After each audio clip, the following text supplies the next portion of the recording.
കേട്ടോ കേട്ടോ, ഇതാര് സംസാരിക്കുന്നറിയാം? നമ്മുടെ പ്രിയപ്പെട്ട റഹ്മത്തുള്ള ഖാസിമി. മൂപ്പരുടെ ചില പ്രസംഗങ്ങളുണ്ടല്ലോ, അത് നമ്മളെ വല്ലാതെ മനസ്സിലേക്ക് തട്ടുവേട്ടാ. അപ്പോൾ ഒരുപാട് ആളുകൾ ഇപ്പോൾ ആത്മീയ ചികിത്സയുടെ പേരിൽ പറ്റിക്കപ്പെടുന്നുണ്ട്. റഹ്മത്തുള്ള ഖാസിമി അതിനെ പറ്റിയിട്ട് ഒരു വീഡിയോ ഇട്ടിട്ടുണ്ട്. ആ വീഡിയോയിൽ പറയുന്നത്, നിങ്ങൾ ആരും പോണ്ട എന്നല്ല പറയുന്നുള്ളത്. മൂപ്പര് പറയുന്ന വാക്കുകൾ എന്തെന്നറിയോ? ശ്രദ്ധിച്ചും കൊണ്ട് പോകണം, അല്ലെങ്കിൽ ഞാൻ പറയുന്നില്ല, നിങ്ങൾ തന്നെ ഒന്ന് കേട്ടിട്ടായിട്ട് ഒന്ന് നോക്കട്ടെ. നമ്മുടെ പ്രിയപ്പെട്ട റഹ്മത്തുള്ള ഖാസിമി പറയുന്ന വാക്കുകൾ. മാഷാ അല്ലാഹ്. പെൺകുട്ടികൾക്ക് കല്യാണം വേണ്ടെങ്കിൽ ഉറപ്പായിട്ട് ഇവിടെ എന്ത് നടക്കും? അതിന് മൂലക്കണ്ണാടി വെച്ച് അമേരിക്കയിൽ പോയിട്ട് റിസർച്ച് ചെയ്യണ്ട, അത് ഉറപ്പല്ലേ? ഹലാല് നടന്നാൽ ഹറാമ് കുറയും, ഹലാല് നടന്നില്ലെങ്കിലോ ഹറാമ് കൂടും. എന്തിനാ വ്യഭിചാരം? ശൈത്താൻ സന്തോഷിപ്പിക്കാൻ. വ്യഭിചാരം നടത്താൻ ശൈത്താൻ അനങ്ങാൻ കഴിയില്ല. ഞാൻ വളരെ ഗൗരവമായി ഈ ക്ലാസ്സിൽ നിന്ന് പലവട്ടം പറഞ്ഞു, എന്ത് രോഗമാണെങ്കിൽ രോഗിക്കോട്ടെ, ഡോക്ടറെ തോയ്ക്കോ, ആത്മീയ ചികിത്സാരിയുടെ അടുത്ത് പോകുമ്പോൾ 100 വട്ടം ആലോചിക്കണം, അയാൾ സ്വാലിഹാണെന്ന് ഉറപ്പുവരുത്താതെ പോകരുത്. എന്തുകൊണ്ട് മോശപ്പെട്ട ചികിത്സാരികൾക്ക് വ്യഭിചരിക്കാതിരിക്കാൻ കഴിയില്ല? വ്യഭിചാരമില്ലാതെ ചികിത്സിക്കാൻ കഴിയാത്ത ആളുകളുണ്ട്, നമ്മളെ നാട്ടിലുണ്ട്. അള്ളാഹു നമ്മളെ കാത്തുരക്ഷിക്കട്ടെ. ഉറപ്പ് അവർക്ക് വ്യഭിചരിച്ചിട്ടില്ലെങ്കിൽ ചികിത്സിക്കാനേ കഴിയില്ല. കാരണം അവർ കരാറുണ്ടാവും പിശാചുമായി. എന്ത് ചെയ്യും? വ്യഭിചരിക്കും. വ്യഭിചാരം എന്നത് ശക്തിയാണ്, പവറാണ്. ആർക്ക്? പിശാചിന്.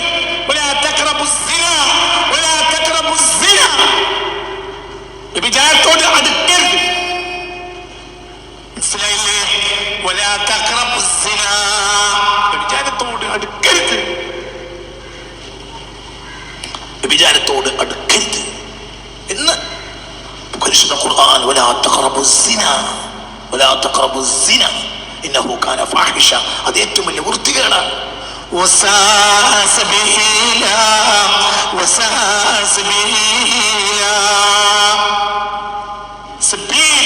അത് ചീത്ത വഴിയാണ്. വഴി ഞാൻ വഴിനെ മനസ്സിലാക്കാൻ,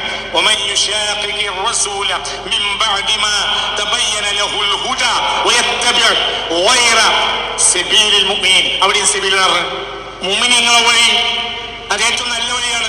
അപ്പുറത്തോ ആ വഴി ഏറ്റവും ചീത്തയാണ്. മുഅ്മിനീങ്ങളുടെ വഴിയിൽ അല്ലാഹ് ഉണ്ടാവും, ചീത്ത വഴിയിൽ അല്ലാഹ് ഉണ്ടാവും. പറയണ എന്താണ് നോക്കിയിരിക്കണേ?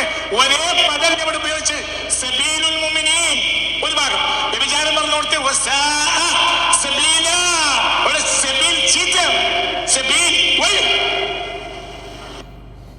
അപ്പൊ പറയുന്ന ഉസ്താദ് കേട്ടുണ്ടല്ലോ. കാരണം ചില ഉസ്താദ് പറയുന്നതെന്ന് വെച്ചാൽ, നിങ്ങൾ ആത്മീയ മജ്‌ലിസിൽ ഇതിലേക്ക് പോകുമ്പോൾ ശ്രദ്ധിക്കണമെന്ന്, അത് നല്ലവരാ എന്നുള്ള ശ്രദ്ധിക്കണമെന്ന് ഉസ്താദ് പറയുന്നത് വളരെ കറക്റ്റാണ്. ഇന്ന് ഒരുപാട് ആ പേര് പറ്റിക്കപ്പെടുന്നുണ്ട്. കാരണം വെച്ചാൽ വലിയ ഞാനിത് അസുഖം മാറ്റി കൊടുക്കുന്നവനാണ്, ഞാൻ അതാണെന്ന് പറഞ്ഞിട്ട് ചില ആളുകൾ അങ്ങനെ പോയിട്ട് വിചാരത്തിലേക്ക് കടന്ന ചരിത്രം നമ്മൾ ഒരുപാട് ന്യൂസുകളിൽ കാണുന്നുള്ളതാണ്. പിന്നെ അടുത്ത പറയുന്നത് അറിയോ? കുടുങ്ങിയ സമയത്ത് പാവങ്ങളെ സഹായിക്കുന്ന അതിനെ പറ്റിയിട്ടോ നമ്മുടെ റഹ്മത്തുള്ള ഖാസിമി പറയുന്നത് കേട്ടോളൂ നിങ്ങൾ. ഹൃദയത്തിൽ കനിവുള്ളവരെ പെട്ടെന്ന് തിരിച്ചറിയും, കനിവില്ലാത്തവരും തിരിച്ചറിയും. ഒരു കുടുങ്ങിയവൻ ഇങ്ങനെ അടക്കുകയാണെങ്കിലും ആരോടും ചോദിക്കൂല. എന്നോട് ചോദിച്ചാൽ ഈ വേഗം അന്ന് പോയി ശുക്രിന്റെ സുജൂദ് ചെയ്യണം. നിന്റെ കൽബിൽ റഹ്മത്തുണ്ടെന്ന് ആൾക്ക് തിരിച്ചറിയാൻ കഴിഞ്ഞില്ലേ? ഒരു ബസ് സ്റ്റാൻഡിൽ ഇങ്ങനെ തണ്ടി നടന്നാണ്ട് ഒരാൾ എന്നോട് വന്നാണ്ട്, നിങ്ങൾ എത്ര 50 ഉറുപ്പിക തിരിഞ്ഞ് പറഞ്ഞാൽ പൈസ കൊടുക്കൽ മാത്രമല്ല, അള്ളാഹിനോട് പൊട്ടിക്കരഞ്ഞ് ദുആ ചെയ്യണം. എന്തുകൊണ്ട്? പഠിച്ചോനെ, ഇത്ര മനുഷ്യന്മാരുണ്ടായിട്ടും അയാൾ എന്നോട് ചോദിച്ചാൽ എനിക്ക് കാരണം എന്താ? നിന്റെ കൽബിലിന്റെ കണ്ണാടിയാണ് നിന്റെ മുഖം, നിന്റെ കൽബിൽ റഹ്മത്തുണ്ട് എന്ന് അയാൾ കണ്ടുപിടിച്ചു. എൻ്റെ കയ്യിൽ 50 ഉറുപ്പിക അല്ല, എന്നാൽ ആരത്തിന് വാങ്ങിയിട്ട് കൊടുത്തോ, എന്നിട്ട് കരയണം. ആരോട്? അത് അത്ഭുതമാണ്. അവിടെയൊക്കെ ഈ മനുഷ്യൻ കുടുങ്ങി, ഈ മനുഷ്യൻ ഇങ്ങനെ നോക്കിയിട്ടുണ്ടാവും. അപ്പൊ ആ മനുഷ്യന്റെ മനസ്സ് പറഞ്ഞിട്ടുണ്ടാവും, എന്ത്? എന്നോട് ചോദിക്കണ്ട, വെറുതെ വഷളാക്കും, 10 ഉറുപ്പിക തരൂല. അങ്ങനെയാണ് എന്നോടൊന്നും അടുത്ത പൈസ തൊട്ട് ഇല്ലേനും. അപ്പൊ ഈ അടുത്ത കടയിൽ നിന്നോ മറ്റോ ആരെന്നോ വാങ്ങിയിട്ട് കൊടുക്കും വേഗം. എന്തുകൊണ്ട്? ഒരാൾക്ക് 50 ഉറുപ്പിക വേണം എന്നിട്ട് പിന്നെ ആ ബസ്സുകാരിലല്ല എന്റെ വിഷയം, ഓന്റെ പ്രശ്നം പരിഹരിക്കലാണ്. എന്റെ കൽബിൽ എന്തുണ്ടാവുമ്പോ, എന്റെ കൽബിൽ എന്തുണ്ടെങ്കിൽ മനസ്സിലായില്ല? സാധുക്കളോടൊരു മര്യാദ ഉണ്ടെങ്കിൽ, ഒരു പ്രേമുണ്ടെങ്കിൽ, ഒരു ഒരു ദയാൽ വായ്പുണ്ടെങ്കിൽ. ഇത് കറക്റ്റല്ലേ ഉസ്താദ് പറയുന്നുള്ളത്? കാരണം വെച്ചാൽ ചില ആളുകൾ നമ്മുടെ അടുത്ത് വന്നിട്ടായിട്ട് പൈസക്ക് കടം ചോദിക്കും. അപ്പോൾ നമ്മൾ അതിൽ മനസ്സിലാക്കേണ്ട ഏറ്റവും വലിയൊരു കാര്യം എന്തെന്നറിയോ? ആ പൈസൻ്റെ കാര്യത്തിലും അവർ എന്നെ ഓർത്തില്ലേ എന്നറിഞ്ഞിട്ട്. അപ്പോൾ ഉസ്താദ് പറഞ്ഞ നമ്മൾ പഠിച്ചവന് ശുക്ർ ചെയ്യണം. സുബ്ഹാനല്ലാഹ്, ആ സമയത്തെങ്കിലും അവനക്ക് നമ്മളോട്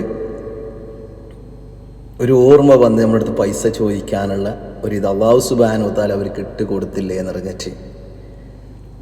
അതേമാതിരി തന്നെ ചില ആളുകൾ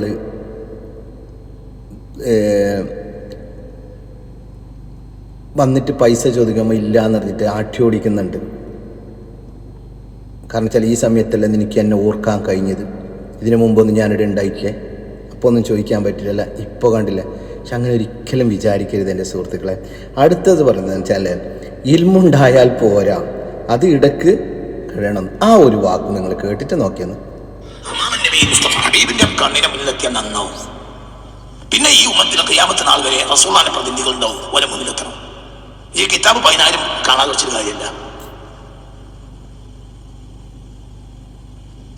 14 വരെ ദർശനത്തിട്ട് നഫീസാന്റെ വീട്ടിന്റെ മുന്നിൽ പോയി വിട്ടിരിക്കും. ഒന്നിനല്ല. ഇമാം ഷാഫിഈ എന്റെ അത് കടയിലാണ്, അത് കടയിലാണ്. ഇൽമിന്റെ കാര്യമില്ല, കടയണം.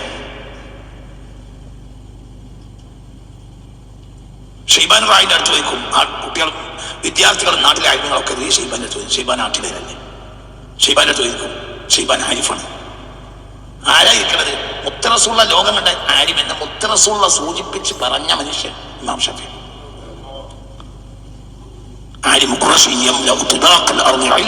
ഈ ഭൂഗോളത്തിന്റെ ചക്രവാളങ്ങൾ മുഴുവൻ വിജ്ഞാനം നടക്കുന്നവരാണ് എനിക്ക് ശേഷം വരും എന്ന് ഹബീബ് റസൂൽ പറഞ്ഞ ഇത് ഇമാം ഷാഫിഈ ആണെന്ന് പറയാത്ത ഒരു ഇമാമില്ല. അല്ലാഹുവിന്റെ റസൂൽ നേരത്തെ സൂചിപ്പിച്ച് പറഞ്ഞ പണ്ഡിതനാണ് ആര്? ഇമാം ഷാഫിഈ. എന്നിട്ടും കടം വെച്ചുകൊടുക്കും. ആരെ വീട്ടിന്റെ മുന്നിൽ? നഫീസത്തുൽ മിസ്രിയുടെ വീട്ടിന്റെ പുറത്തിൽ ചായ്പില്ല, ചായ്പ് പോയി കുത്തിരിക്കും. അവര് വീട്ടിനുള്ളിലാണ്, മതി, കടയിലവിടെ നടക്കും. ഷെയ്ബാനുമായുടെ മുന്നിൽ പോയിരിക്കും ഇമാം ഷാഫിഈ. ബാക്കിയുള്ളവരെല്ലാം ആക്ഷേപിക്കും, എന്തിനാ ആക്ഷേപന്റെ അടുത്ത് പോയിരിക്കുന്നത്? നമ്മളെ അടുത്തില്ലാത്ത ചെല്ലായി ഇങ്ങനെ പോയിരിക്കണം. നമ്മൾ കിതാബ് പുതിയ പോലെ അവിടെ പോയിരിക്കണം. മനസ്സിലാണ്ട് പറഞ്ഞത്? അവിടെ കടയും എന്തിനെ കടയും? നെഫ്സിനെ കടഞ്ഞു കൊടുക്കും. നെഫ്സിനെ കടഞ്ഞാൽ ഇഷ്യ നന്നാവും. വയറുള്ള നാട്ടിൽ നന്നാവും, ഇഷ്യ ഉണ്ടാവില്ല. വയറു പറഞ്ഞാൽ നാട്ടിൽ നന്നാവും. വയറു പറഞ്ഞാൽ നാട്ടിൽ നന്നാവും. അത് റേഡിയോ മുക്കലാണ്. ഇഷി പ്രാദേശിക വാർത്തക്കാലം വരെ കേട്ടിട്ടില്ല. മനസ്സിലായില്ല? റേഡിയോ വിൽക്കുന്ന പരിപാടിയാണ് വയറു പറയുന്നത്. അതങ്ങനെ മാർക്കറ്റിൽ പോയി ബാംഗ്ലൂരിൽ പോയി ലാട്ട് കണക്കിനും 10-100 റേഡിയോ വാങ്ങി കൊടുത്തിട്ട് ഈ നാട്ടിൽ കൊണ്ടു കൊടുക്കും. ഓരോ റേഡിയോമാർക്ക് 100 രൂപ കിട്ടും. നിങ്ങളിന്റെ കൂടെ അല്ല. അപ്പം 100 റേഡിയോ ആണ് എനിക്ക് 14 രൂപ കിട്ടും. അങ്ങനെ ഓരോ തവണ 100 റേഡിയോ കൊണ്ട് വെക്കും. നാട്ടിലുള്ളവർക്ക് വിൽക്കണമില്ല. ഒരിക്കൽ എന്താ പണി? കേൾക്കണമണിയാണ്. എനക്കോ കേൾക്കണമണില്ല, വിൽക്കണമണിയാണ്. നാട്ടിൽ എന്താ നടക്കുന്നത് എനിക്കറിയില്ല. എന്തുകൊണ്ട്? ഇത് പ്രാദേശിക വാർത്ത. ഇക്കാലം വരെ ഞാൻ നേരം വണ്ടി കയറി പോകാണ്. എന്നെ വയറില് നാട്ടുകാർക്ക് വയറില് പണി വയറിലോ ഡാമേജ് ചെയ്യാനാണ്. മൂല്യർക്ക് പണി വയറില് പറയാണ്. മൂല്യം എന്നാവില്ല, നാട്ടിൽ നന്നായാലും മൂല്യം നന്നാകണമെങ്കിലും മൂല്യം വേറെ റേഡിയോന്റെ മുന്നിൽ പോയി പ്രാദേശിക വാർത്ത കേൾക്കണം. മനസ്സിലായോ? അതന്നെ. ചിന്തിക്ക്, തല കൊടുത്തിട്ട് ചിന്തിക്ക്. ഉസ്താദ് ചില വാക്കുകൾ പറയുന്നുണ്ടല്ലോ, എത്ര സത്യമാണ്. ചില ആളുകളുടെ പ്രസംഗം നമുക്ക് മനസ്സിലാവില്ല, ഇങ്ങനെ പറയും. പക്ഷെ നമ്മുടെ പ്രിയപ്പെട്ട റഹ്മത്തുള്ളാ ഖാസിമി ഓരോരോ വാക്കുകളും പറയുന്നുണ്ടല്ലോ, അത് നമ്മൾ ചിന്തിക്കാനുണ്ട്. എന്നിരുന്നാലും അല്ലാഹു സുബ്ഹാനഹു വ തആല നമുക്ക് എല്ലാവർക്കും ഖൈറും ബർക്കത്തും റഹ്മത്തും നൽകട്ടെ എന്ന് പ്രാർത്ഥിക്കുന്നു.